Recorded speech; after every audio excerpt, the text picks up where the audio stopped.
Bili nga. Ayan. Beggars. Ngayon, utang na naman. Utang, babalik ko bukas. Ang pangalan ka niya. Alat. Ito meeting yun. Irish! Ay, bakit tay? Mautang ka kala, aling Jill ng sardinas. Kamo bukas ko na lang babayaran. Ilista niya na lang kamo. Sige po.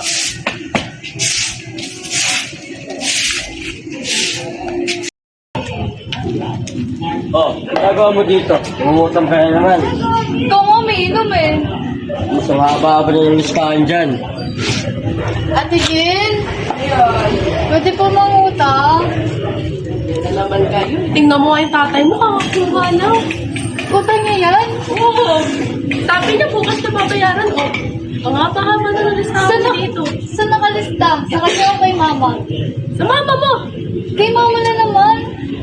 Ano yung utangin mo? Ano lang po, pangulam namin. Sardine. Bayaran niya na. Haba-haba na listahan. Oh, thank you po. Okay, Sumbong ka pa kay mama. sama pa kayong mag-inga kayo. Talaga. Ma! Oh, di pa ako umiinom na naman doon. Umiinom na naman? Ginamit na naman yung listahan mo para pangutang ng beer. Ay, napanam talaga yung tatay mo. Wala na ang ginagawa dito sa bahay. Napakabatugan. Pupuntahan natin. Ay, siya na yun. Hoy, ba't kaya naman nagiinom?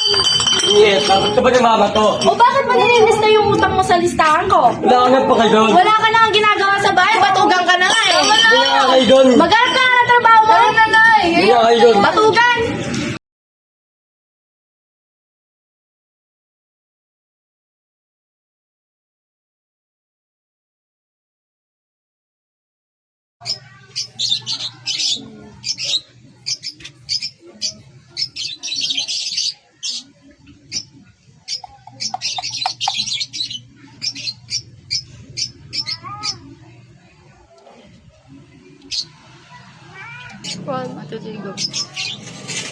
Kain na.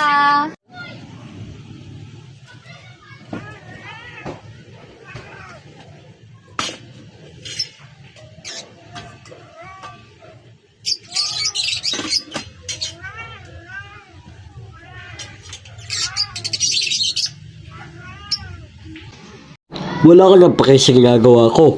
Kung gusto ko uminom, iinom ako. Tsaka, bayaran mo na nga yung mga inutang mo sa tindahan. Na nga lang yung ulam natin, tapos mangungutang ka pa. Sa akin mo pa ipapalista, ang kapal ng mukha mo. Ang dami-dami na nga natin bayarin, dumadagdag ka pa sa sakit ng ulo. Tuition ng anak mo, ako pa nagbabayad. Dapat ikaw yun, di ba? Pero anong ginagawa mo? Puro ka inom, puro ka inom. Madadatnan kita. Pagod na akala mo ikaw nagtatrabaho sa atin dalawa.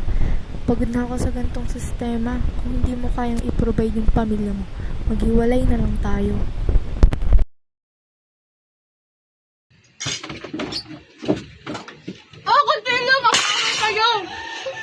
Mega Sardines, mas masarap kung maayos ang pamilya. 29 pesos lamang sa inyong malapit na tindahan. Bili na!